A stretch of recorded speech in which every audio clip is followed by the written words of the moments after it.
like you get money. Right. That's easy. Like, especially in Atlanta. Right. Like, you can go get an LLC. Yeah, you can get a logo. Yeah, you can get business cards. Yeah, you can get a website. That was us for a long time. Like, you ain't in business until you make a sale. People got to realize, like, you're in the marketing business first, right? So it's like, that's why most content, I say this all the time, that's why most creators are broke.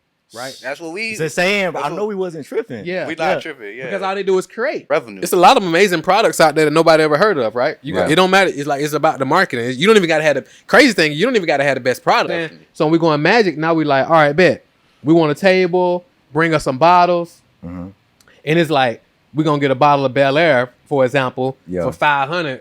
It's $40 at the liquor store. So it's like the markup crazy. It is. But we're in the funnel. Back again, I know you know us from the founder of Creative Lenses, but today we talking some marketing talk by way of 212 Elite Marketing. We got someone special for y'all. Someone from the streets to marketing, telecommunications, the music industry. We got Mr. Marquel Russell. How you doing today? What's happening, bro? What's happening? I'm glad to be here. It's a pleasure. It's a pleasure, man. We first came across you. Me and Zay, man, we was doing the podcasting at the time. We still podcast, interview young creators and entrepreneurs, but we met you at a seminar called Marketing for the Culture. I don't know if you remember that. Yeah. Marketing for the Culture. We came across Yui Abraham. A lot of different figures, but like you and Yui were like two of the ones that really stood out. Okay. And y'all taught us a major lesson, because at that time we were interviewing like young college students, clothing brand owners, rappers. So we were under the impression that you have to be aesthetically pleasing to make money in business. Like, we want to look cool and make money in business. But now me and Zay are transitioning into the marketing world, and we understand it's a difference between a good look and real business. So let's start right there. What do you think about that? Like, I feel like as young people, we focus on a good look rather than running a real business. No, in terms of like, when you say good look, you mean like graphics and stuff like that, or like how you dress, or like in what context? Like graphics, how we dress, just being aesthetically pleasing, like rather looking like we being a business owner and calling ourselves an entrepreneur, than rather having a system that actually generates revenue. Yeah, so I think aesthetically pleasing is relative, right? And I also think, I posted this on social media a few months ago. It's like, I also think black entrepreneurs and creatives are held to a different standard than white, right? So it's like, if you're on the internet, right, and you ain't showing up and you dressed a certain type of way, or you rocking certain things, black folks gonna automatically think you ain't really having paper like that, right? Right. Or you ain't really winning. But it's like, white dudes, they can show up and it's like, cats got tank tops on, or cats got like fisherman cat, or it's like look like they ain't changed in days. You know, I've seen cats come on stage and it's like, they don't have no shoes on. Like, let alone Balenciagas and all that. They come on the stage like barefoot, toes out, everything. You know what I'm saying? Or flip flops. But it's like, a brother come on stage like that, we ought to just be honest. Like, we judging. We gonna judge. We gonna check out. We gonna be like, who is Holmes, right? But it's like, so we held to a different standard, and I think that it's culturally it go back, right? So I think in the black culture, man, sadly, man, it's more about looking like you winning than actually winning. Right. So I think that's a thing that we got to work through. So a lot of times, a lot of our wealth goes towards trying to look aesthetically pleasing, like in your term, versus like actually building like real wealth and really playing the real money game, the real business game. You know what I'm saying? So I think it's a disconnect when it comes to like actually looking like you win. Because like people who actually having money don't look like it, right? So it's like, even when I was in the streets, it was like the dudes who was like having like real paper, they don't look like it. They're not riding around in the flashy cars or none of that. You know what I'm saying? So one of my when I was like moving around, one of my OGs, he used to be like chill. Everybody used to call me chill when I was like moving around. He was like, I'd rather, cause he used to drive a Ford Taurus, and he was like having real paper. You know what I'm saying? Like, everybody who we thought was having money, they were going to see him to like, you know what I'm saying? Yeah. So he was like, chill. He was like, I'd rather be a Bentley nigga and drive a Ford Taurus than be a Ford Taurus nigga and drive a Bentley. But a lot of cats, they blowing their whole re-up trying to look like they got money. Especially in the city. That's right. So like, let's start right there. You say you started out in the streets, and I was listening to one of your interviews with David Shands on Social Proof. So like, what were the major lessons you learned in the streets that translated to business in terms of personal development and running a profitable business? Man, it's like, it's a great question, man. So it's really like all the skills transfer, right? So it's like you gotta know, you gotta be able to think critically. You gotta be fast on your feet, right? Because it's like in the environment, like in the streets, it's like it's a lot of moving parts. It's like the people who you think rocking with you, you got to be on the lookout for that because jealousy and all that be happening. Even the females you kick it with, you know what I'm saying? Yeah. You just never know. You got to be on high alert, right? So it's that same thing. A lot of the cap, you know, you talk, and I'm like from Atlanta, so it's like if you come to Atlanta, it's like Atlanta is like the capital of cap. That's what I'm saying. Everybody got a business. Everybody got a primary theater. It's the capital of cap. Like you don't get more. I don't think you can go get more cap than anywhere in Atlanta. Right. You know that's where that word originated. I love it though. Yeah, I love Atlanta. It's like you don't get Atlanta nowhere else, but it's like you got to know what you're getting yourself into. So like I tell a lot of people, be like, man, I'm gonna come to Atlanta, man. Everybody networking, everybody getting money, everybody this. I'm like, be careful, bro. It's a lot of cap. You know what I'm saying? Right. So it's like, so really being able to see through that and really being able to see like solid cats, who's solid, who not solid. So all that come from like dealing with lots of different personalities in the streets, right? Also from a marketing standpoint, like marketing, you can't get money in the streets if you don't know how to market because especially where you are, like we in Atlanta, like it's like you got to know everybody kind of got it. Yeah. So it's like, but how do you navigate it, right? And then from a branding standpoint, you know who got the better work, who don't have the better work. If their work may not be as good, but it'll be cheaper, they're going to have the better work, but it's going to cost you more. Like, that's branding, right? You know, Gucci going to cost you more, you know, or you can go to Target and it'll be a little bit less, but it's like, that's branding. You know what I'm saying? So it's that type of thing. Sales, obviously, you got to know how to sell. Knowing your numbers, right? So like when I was in the streets, it was like when we used to re-up, we used to just, in my early stage, we used to just stuff the bags as much as we can, but we weren't like making no money though. It was just like transactional. Right. And it wasn't until, again, one of my OGs, he was like, man, you got to sack this thing up. Like everything got to weigh something. He was like, even the sandwich bag weighs something. And I was like, having value. It was like, even when you have like the little bitty bags, like they weigh something. So you got to know how all the numbers work. So now when you break down, you know, you can spend 50 and you see 100, you spend 100, you see 200. So it's like knowing those numbers. So in business, you got to know your numbers, right? You got to know.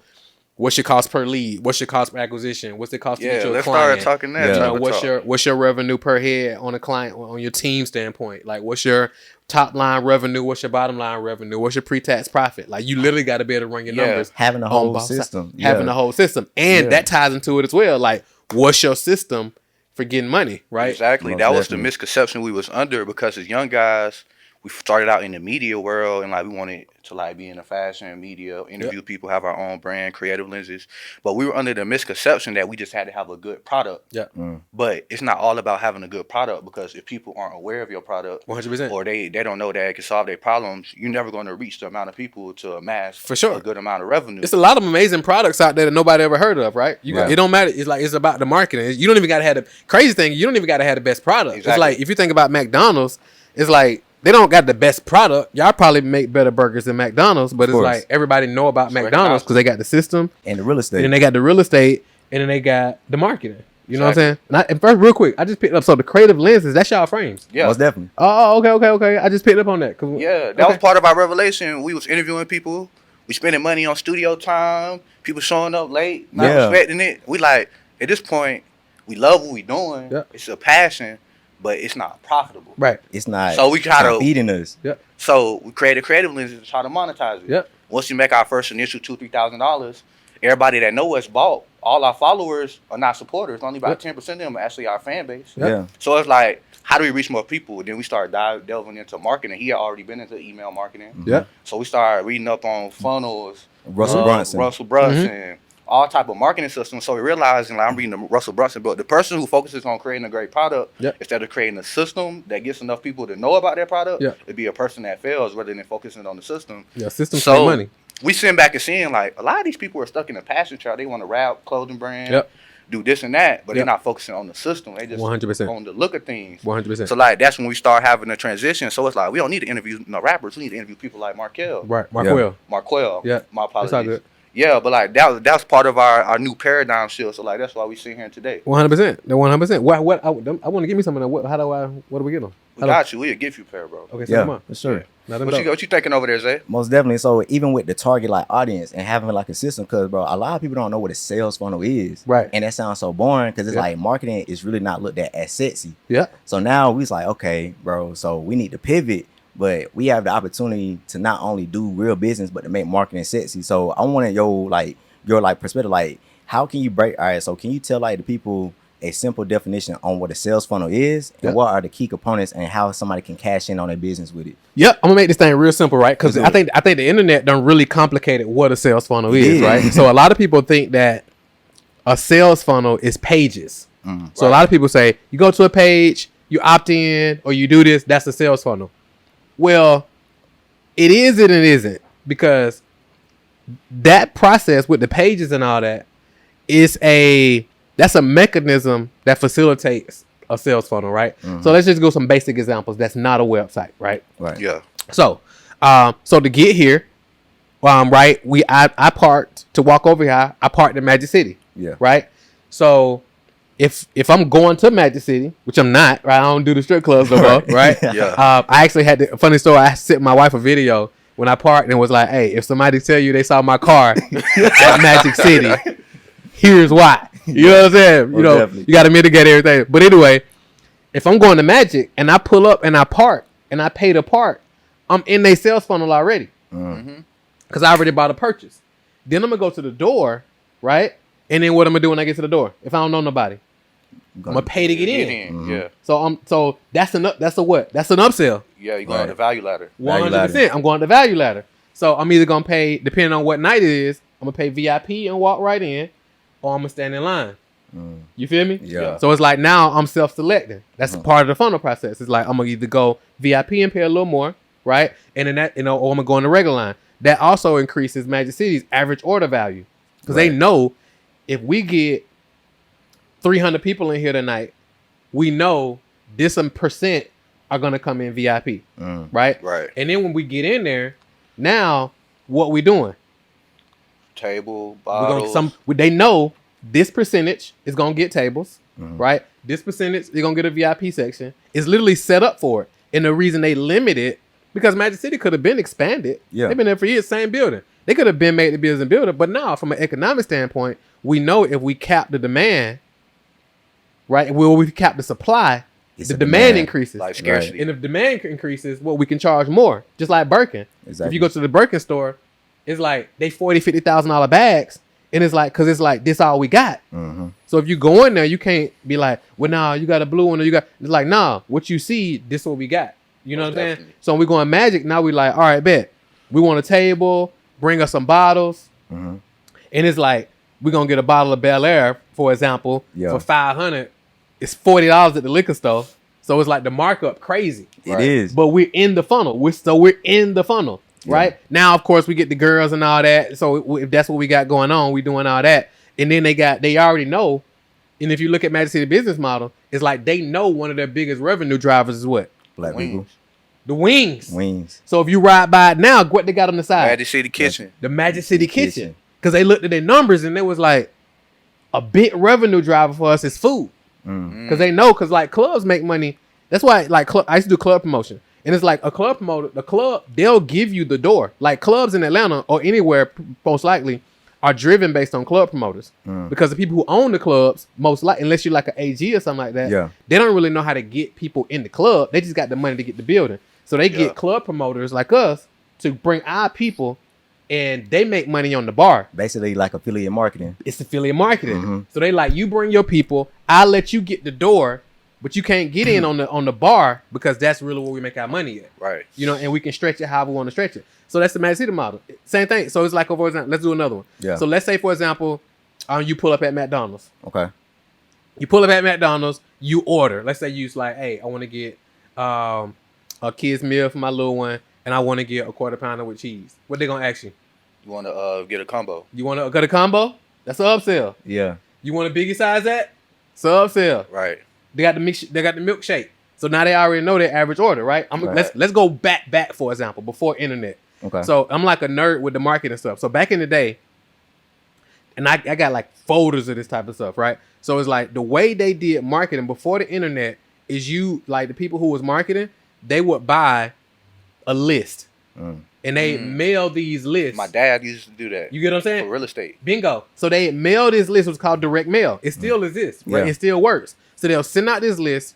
So you know how we go to a website now and we read a long sales letter? Yeah. They would mail you that sales letter. It wasn't no websites. Yeah. So they mail you that sales letter. Soon as you open your inbox, not your inbox, soon as you open your mailbox, what are you now in? Your funnel. You in their funnel. That's so now you take the letter out. If they're good, if their stuff is good, now you stand there and read the whole thing. And you had to cut out. If you wanted to order, you had to like cut something out. You had to find some scissors, cut something out, fill the thing out, and then ship it back. And then go back to the mailbox, ship it back, and then wait on your thing to come. But you was in the funnel. You get what I'm saying? So the internet has like simplified them like, this how it is. But it's like, bro, everything you do, you in the marketing funnel. If you walk in Gucci, right? Or Louis Vuitton, and they like, okay, come sit on my section. They come sit you down. They bring you champagne and all that, and it's like you in the funnel already. Right. You walk in, they give you a free what? Glass of champagne. Mm-hmm. That's your free opt-in. Like lead magnet. Now it's the reciprocity. So it's like you walked in the store, so you already in their funnel. They give you something additional for free. That's the law of reciprocity. So now you almost feel compelled to buy something. Right. That's a marketing funnel. So everything is a marketing funnel. So if you in the hood, and they like, hey, we just had this new work in, I'm gonna give you a sample. You like, oh, yeah. They like it. Now they like, oh, you got some more of this? Oh, absolutely.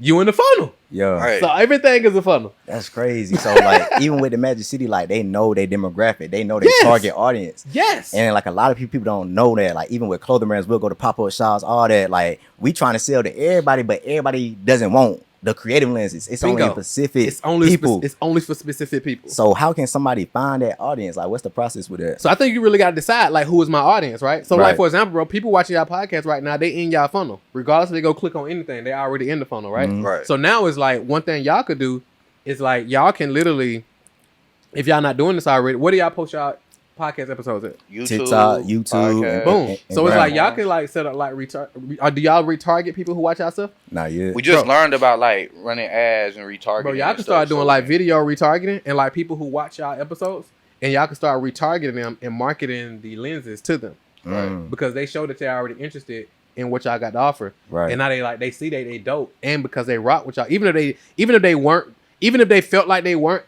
dope, or they ain't really want eye catching, or they don't even really wear glasses. Yeah, they like, I'm gonna rock them because I rock with brother.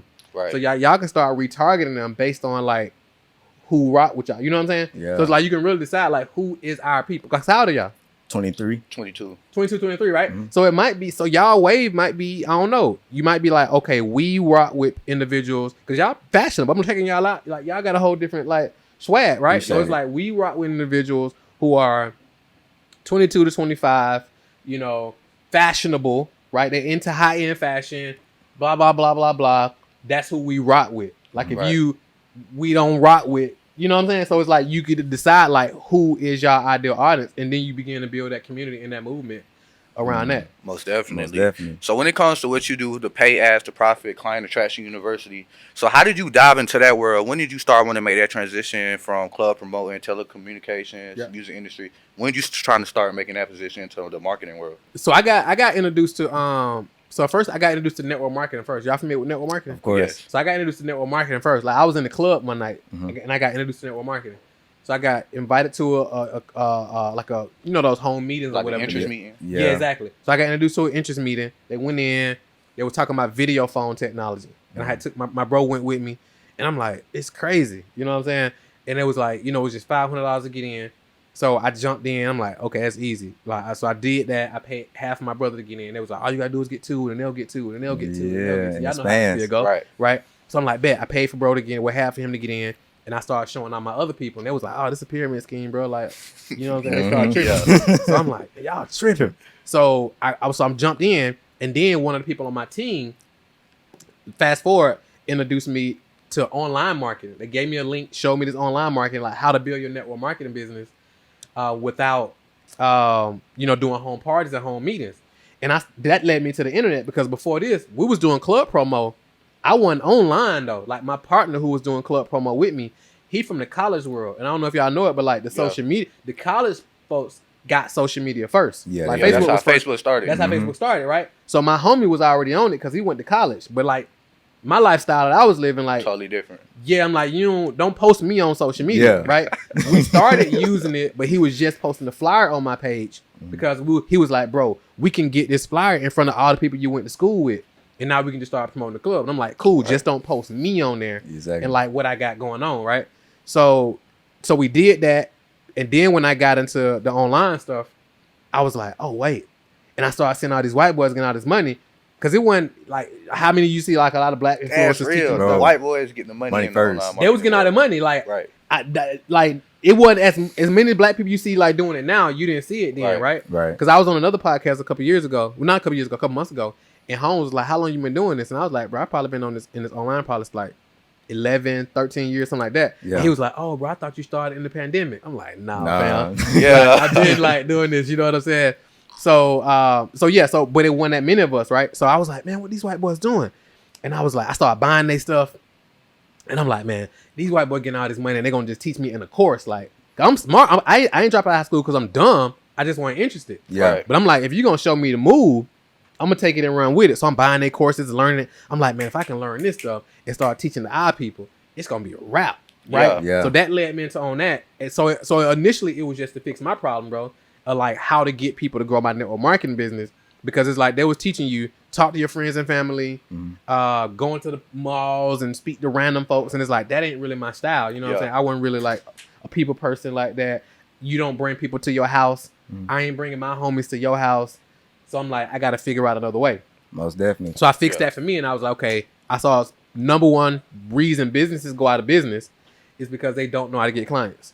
Right. So I was like, okay, I'm gonna start teaching what I'm learning in terms of like how to generate leads, how to get clients, and then we just locked in on that. All right, but you were saying you can't make money if you're not getting enough clients along those lines. Because it's like because you can have the best product in the world, right? But if nobody knows who you are, it don't really matter. Exactly. You know what I'm saying? Right. So it's like, okay, once I start figuring out, number one, it was like, okay, how to generate leads, like how do you get leads consistently, and then we start figuring, okay, how do you convert those leads into clients, and then I just went all in on teaching businesses how to get clients. But man, the most significant thing, like you said, you solve your own problems and then you sold the solution. Exactly. And that's what Dan Cole said too. Like you gotta solve your own problems and sell like the solution because you are like your own testimony. Yep. Right. And then so like the most the next question is like me and Z, we in the process of trying to fuel like the funnel, but is ads like the only way to run funnels, or can you somebody get people to the funnel? Yeah. No, it's multiple different ways. I mean, y'all got a podcast. Right. So podcast is a way to get people into your funnel, right? I'm not sure what y'all call to action is if y'all got any, but it's like you got ads. I mean, you got podcasts. You got other people podcasts, obviously. Yeah. You got stages. You can send people into your funnel from stages.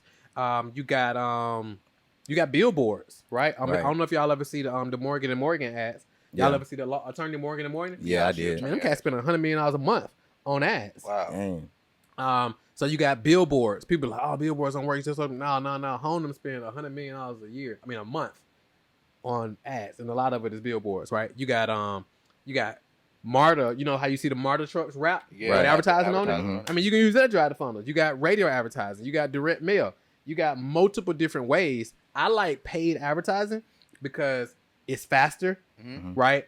It's trackable, right? And you can actually control it because it's scalable. Like with content, you can't really scale. You can scale content somewhat, but you got to just produce more of it, right? You know what I'm saying? But you can't. A lot of times you can't really track it though. But when you got ads and you got content and then you feed them together, it's a game changer. Most definitely. So when you get people in the funnel, the awareness, and then they consider your offer, all you gotta do is close them. So or you allow them to close themselves. So how do you allow? Because you allow them like to close like themselves. So what if it's a time where you have to close them? So how you go about that, like closing the deal? So really, sales is just really helping people make a decision they already want to make. So it's like you ain't necessarily closing them because the marketing is doing the selling for you. So now by the time they show up, whether that's on your page to buy the frames or whether that's on the phone to buy like your high ticket services or they speaking to somebody to rent out the facility to come shoot, they already show up because they're already like so if somebody wanted to book the spot, for example, right? They don't show up down here because they not really looking to buy, right? They're like, they're there. Yeah. Depending on how that conversation go and how that process goes, is going to be the determining factor if they buy in or if they buy later or they don't buy. You know what I'm saying? Most definitely. So it's the same thing. So it's like the marketing does a lot of the heavy lifting. What I find a lot of people do is like they get on the phone with people and now they trying to do a sales presentation on the phone, right? But no, the marketing and all that has to be done already. So I'm gonna give y'all an example. I used to do y'all ever heard of Kirby? No. Like the vacuum cleaner? Yeah. Okay. So I sold Kirby one time, right? It's like straight up. I just came home from jail. I don't know how. I think one of my homies put me on it or something. Yeah. But I started selling Kirby, and we used to drive we had to drive all the way to Atworth every morning. That's where we met up at. Yeah. And then we leave, and they could have us going to Actors and all this. And like these Kirby's, these like $3,500, $5,000 vacuums, right? Right. So now what they used to tell us though, is that they had us appointment set up. So we show up to these folks' crib. It wasn't no appointment set up though. They wasn't expecting us. Just like door-to-door sales. It was basically door-to-door. Yeah. So now we got to get in there. We got to work our way in there, and now we got to do this presentation, right? So now we're not really a welcome guest because they didn't ask us. They cold. They're cold. Now imagine if they went to the Kirby site, or they saw an ad that says, "Here's how free video reveals how to." Eliminate allergic reactions in your home, and especially if your kids are allergic to dust, for example, right? And they opt in, they watch this free video, and then we teach them about the Kirby. And then we say, hey, by the way, we actually do free demos. All you gotta do is click below, schedule a free demo. We'll come out and demo to this. No strings attached, no obligation. Right. And then we had them book an appointment. And then we go out there. Right. You see the difference? Exactly. Yeah, now like they expecting us to come because you nurtured them. We nurtured them and educated them, and now they like. Now, what's the likelihood of them buying then versus us having to go force our way in because it's just a lead that we bought?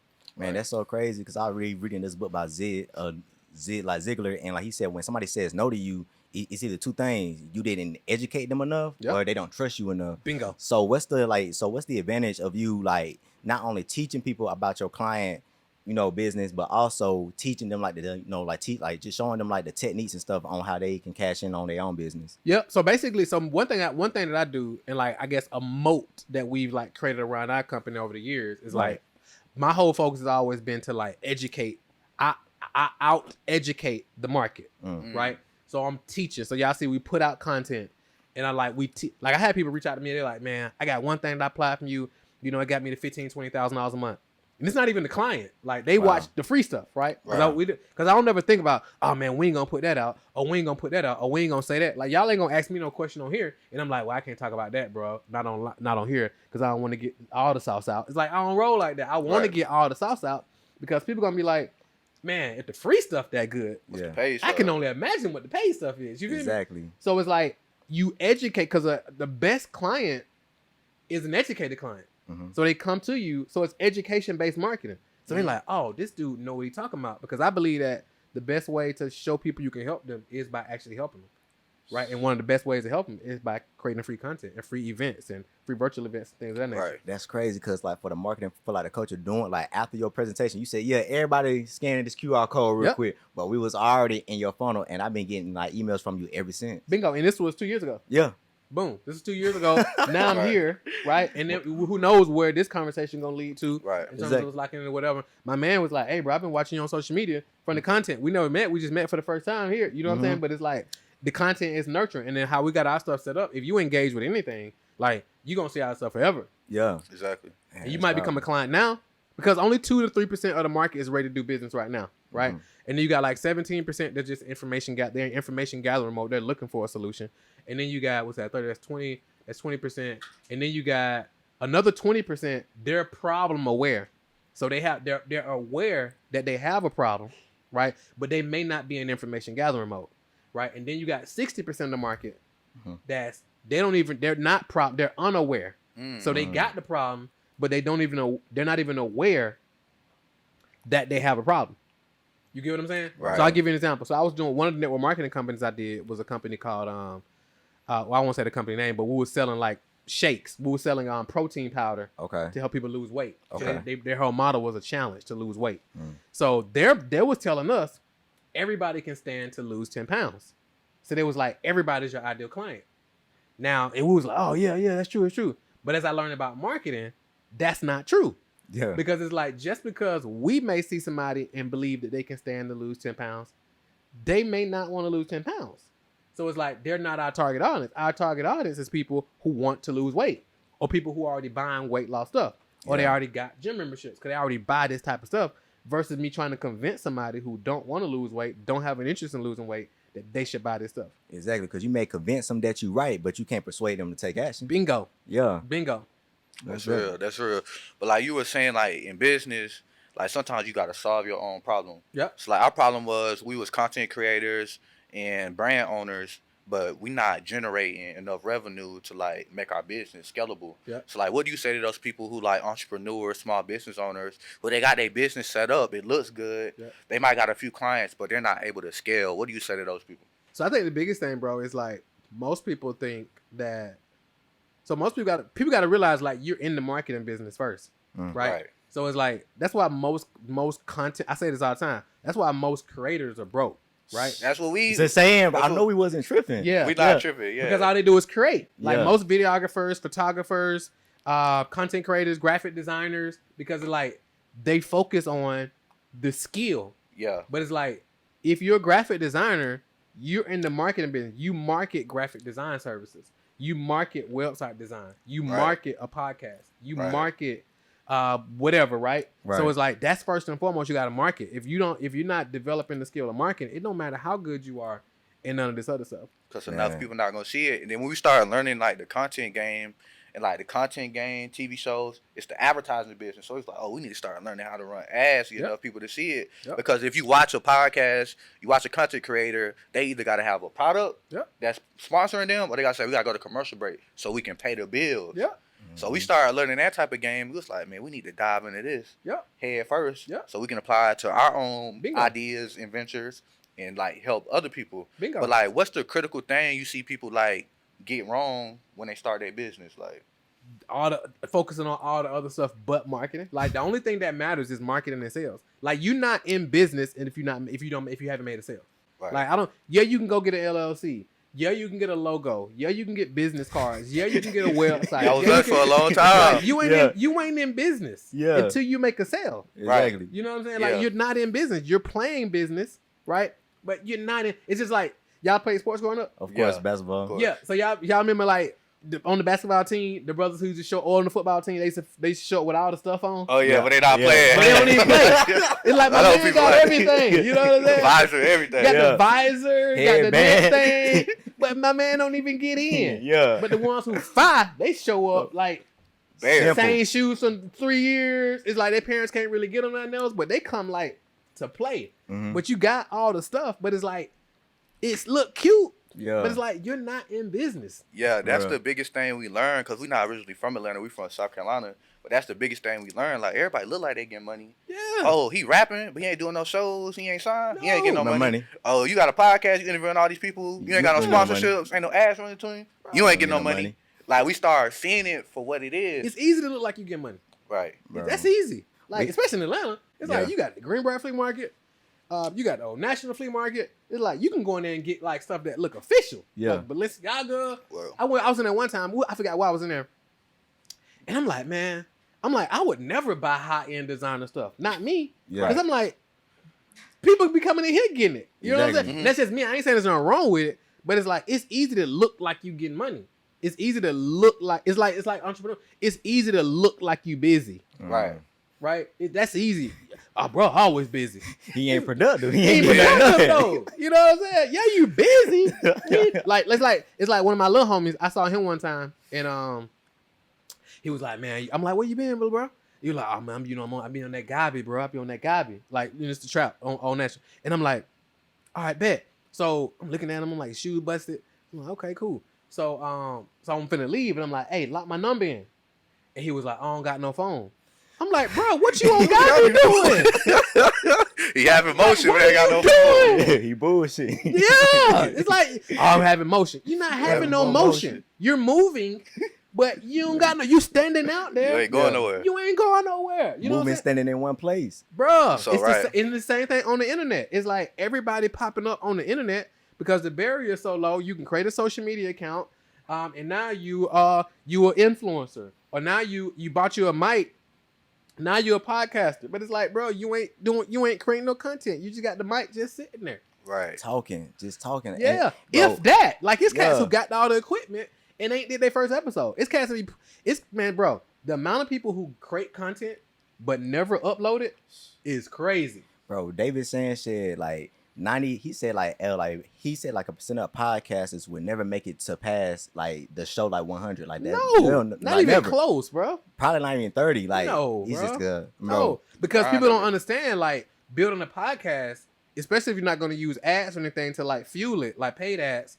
It's a long game. Exactly. You know what I'm saying? But like most people ain't willing to like put in the long game to really make this thing work. Like you're building a media company, a media asset. Like it take time to build that. You got to be like, look, we start. How long y'all been doing this? 4 years. Going on 4 years. You get what I'm saying? Yeah. So it's like 4 years. It's 4 years. We just met. And this ain't no shade to y'all, but we just met. I ain't never seen the episode. Mm-hmm. And that ain't saying y'all ain't got having no motion. Yeah. I just hadn't seen it yet. But right. but that don't take nothing from y'all though. Most but definitely. It's like, even y'all like, bro, we winning. We in the studio. When y'all started, were y'all in the studio like this? No. Where y'all started? In the car. Toyota Camry outside, in the car with the phone. In the car on the phone. Y'all get what I'm saying? Mm-hmm. Yeah. But like most people getting ready to get ready. Y'all like, we started in the car on the phone. Now we're in a laid out facility, beautiful, and how this thing gonna look 5 years from now, gonna be on a whole other level compared to where it is now. Right. But folks don't have that vision. They just like, I need to make money now. If you need to make money now, you don't start a podcast. Yeah, most definitely. Because we were talking about we were just talking about manhood. Because as a man, it's about the longevity. Yeah. Because if you just think about it now, you instantly gonna crash out. Crash out, like burn out. 100%. Most definitely. So, if you were taking in the client attraction, pay as the profit, what's the first thing you sit down and talk to them about? Like when you gauge them as a client, how you can help them. What's that process like? It goes back to what bro said. First time I'm gonna look at it is like, what's your vision? Like, what's your vision? Like, what do you want to do? Like if they're like, man, I just want to make like $5,000 a month, something like that. I'm like, I'm automatic. I'm like, I'm good. Like, that's not a good client for me, right? If you just want to make $5,000 a month, you should just like get a job or something, right? Right. But it's like business. I be telling people like, even if they just want to make six figures, I tell people like, business is too hard to only want to make six figures, right? If you don't want to play big, like you should get out of business, right? Right. It like $1 million is the new six figures. Like that's where the business game really begins, right? So if you own, bro, if you want to own money, I get it. 10,000 a month, that's a holy grail on the internet. But like when you get it, if you make 100,000 after taxes and all that, you might have 30, right? Yeah. It's like you should have went and got a job.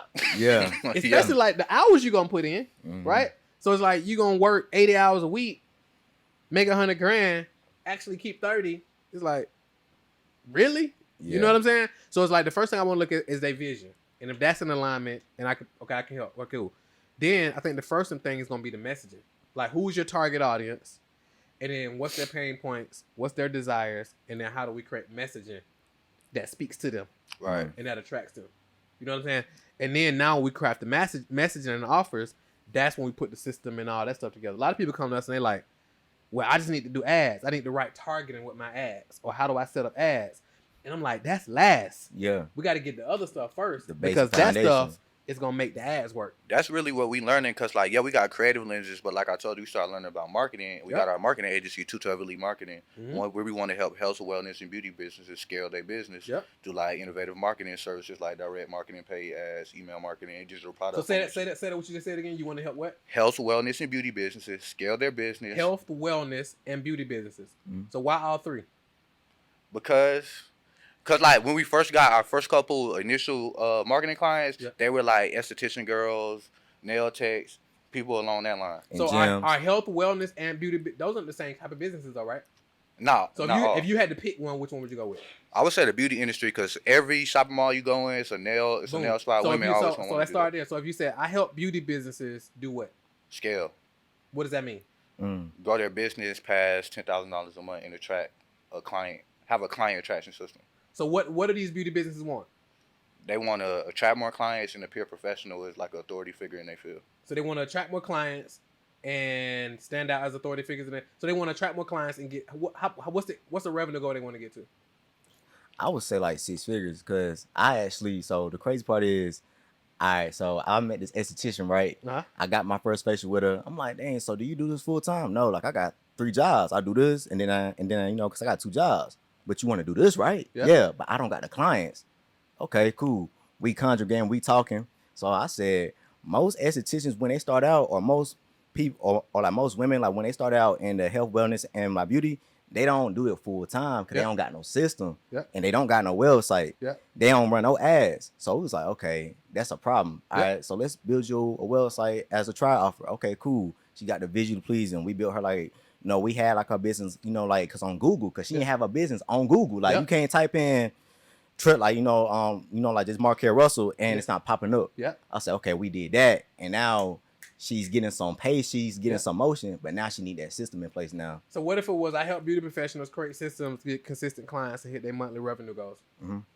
That's a new one. You see what I'm saying? It's way more specific. Because like if you're talking to health, wellness, and beauty professionals, you're going to speak to all 3 of them completely differently. That's right. That's true. But if you like narrow down on one, that's real. Now you can create specific messaging. You can use her for an example as a testimonial and really niche down super deep. Most definitely. You said that like in a conference too. Like when you niche down super deep, you know the type of capital that you can achieve. Bingo. Because if you say beauty professionals, you got estheticians. You got hairstylists. You got nail techs. Body sculptors. You got body sculpting. And the people that do like the lip like injection, the BBLs. That's all in beauty professionals, right? Yeah. You got barbers. Cosmetics, that's what plastic surgery So if you said beauty professionals, boom, now you got all those ones inside of there. Now, question. Now, how do you feel about, okay, we was listening to like Iman Ghazi. He had said, go for the people that's in the niche, but that sell the shovels. And what he meant was like, you know, with esthetician, who sell the big like mechanics to them. That's still in the industry. So how you feel about them? Because we was doing our research. Dang, y'all selling these mechanics, these fitness stuff, all these tools for a lot of money because they got to use it for facials and stuff. And we was like, okay, you easily got $10,000 for marketing. So how do you feel about that? Like, you know, helping the people that sell shovels market to the people that's digging gold. No, I think that works too. I think it just really boils down to like who you want to help.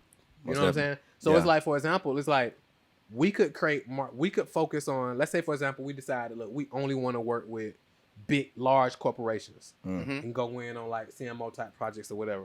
I don't want to do that though, because like my heart is for small business owners. You know what I'm saying? But could we go in and do like big stuff and do like Home Depot or of course whatever type of stuff? Yeah, potentially, right? I'm sure. Right. But it's like I love small business owners, specifically Black small business owners, because it's 33 million business owners in the U.S. Only 3 million are Black. Wow. Right, and 86% of business owners make less than $100,000 a year. Right. So we was talking about narrowing down, finding that target audience, and you wanted to help Black-owned businesses, specifically Black small businesses, because there's 33 million, but only 3 million are Black. Only 3 million. So it's 33 million businesses in the U.S. Only 3 million are Black. So it's like 10%. Right. And like 86% of businesses in general make less than $100,000 a year. Dang. So we got a lot of work to do. So it's like, so it's 97% of businesses are sole proprietors, meaning the majority of them don't hire anybody else. Right. So it's like, think about the Black kids who are going through college. What's the likelihood of them graduating college, being able to go work for a Black-owned business? I seen you post that the other day. Yeah, David Shanks had posted. Yeah, David had posted one for my man who owned the Gathering Spot. Oh, he owned that. Yeah, old dude say that he's one of the founders of the Gathering Spot. But I had been telling people that same stat. So when he said it, and even when he added other thing and put it in further context, like, most definitely. So, okay, Marquel, if there's any message you want to leave the people with that's listening to this, what's the one thing you want to drive home for them? I would say, bro, I would say we live in the best time in the history of the world to be alive, man. It's like, think about it, man. It's like, if you think about all our ancestors, it's like they didn't have the ability to get microphones and like create a company. Right. Madam C.J. Walker, we're talking about beauty professionals. Madam C.J. Walker, she solved her problem first, right? And then she's like, okay, I can start selling this to other people. And then she built this movement. But like in the time they was coming up, it's like the 1800s. You know what I'm saying? They going out knocking on doors. They going this thing the hard way. It's like now you can create a product and you can go straight to social media and immediately you got a virtual business. You got an international business, I should say, right? So it's like you literally can have some expertise, start teaching other people how to do it and build a business. Like you can go in, you can create a Facebook ad account or a Google ad account in 30 minutes. And within an hour or two, you can literally have ads up and people seeing your stuff. Like never in a million years was our ancestors able to do that. And they built massive empire. Marcus Garvey, like he built one of the biggest movements in the history of the world of black people, like with no social media. Like what we got access to is crazy. So I believe because of all that, we definitely live in the best time in the history of the world to be alive. We got to just take advantage of it and not just be consumers, but actually be producers as well. Right. This is the last question. How do you feel like people like underutilize social media? Like we all got access to it, but like you said, everybody. Yeah, most people. I even tell my kids all the time, like social media can be a tool or it can be a toy, and most people just use it as a toy.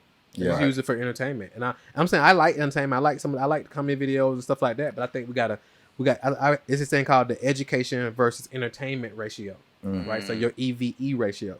So I would challenge everybody like, what is my EVE ratio? Like, what's my ratio of like me online entertaining myself and numbing out, right? Versus me educating myself to like really empower myself to actually create something. Because a lot of times we just using it. Now again, everybody ain't meant to. It's capitalist society, right? I forgot who said this the other day, but some people gotta be poor. Some people gotta be broke. It's capitalism. That's what it has to be slaves in the system in order for the system to run. The cool thing is like you get to choose. Yeah. Right? Some people gotta be employees, right? Some people gonna build businesses. Like you get to choose though. Yeah. Right? And it's like some people gotta consume. Like you don't have a podcast if we don't have people who just gonna sit around and just watch. Right. You know what I'm saying? If everybody busy building something, right? They ain't gonna have time to watch our stuff. Right? So it's like that's just what it is. You feel me? But it's like the beautiful thing is you get to choose. We can't say they won't. Like at one time, they wouldn't let our people learn how to read. You get killed if you try to learn how to read. That's not the case now. You got audiobooks, you got Kindle, you can download free books. It's unlimited. But it's like some people would rather just be entertained and rather it's consumed than actually produced. I tell my kids all the time, like, you can just think of a tool or a toy. It's up to you. You gonna write your own check or not, depending on what you choose to do with that time that you got. That's a great message to end it on. You want to be educated or entertained. That's it. Yeah. Man, Marquel, man, we thank you for being a part of our show. Jay, you got any notes? Man, I appreciate you from the marketing for like the culture, and now we're here talking. So, man, thank you so much. For sure, bro. For sure. The pleasure is ours, man. Creative Lenses 212 Elite Marketing. We out. Peace.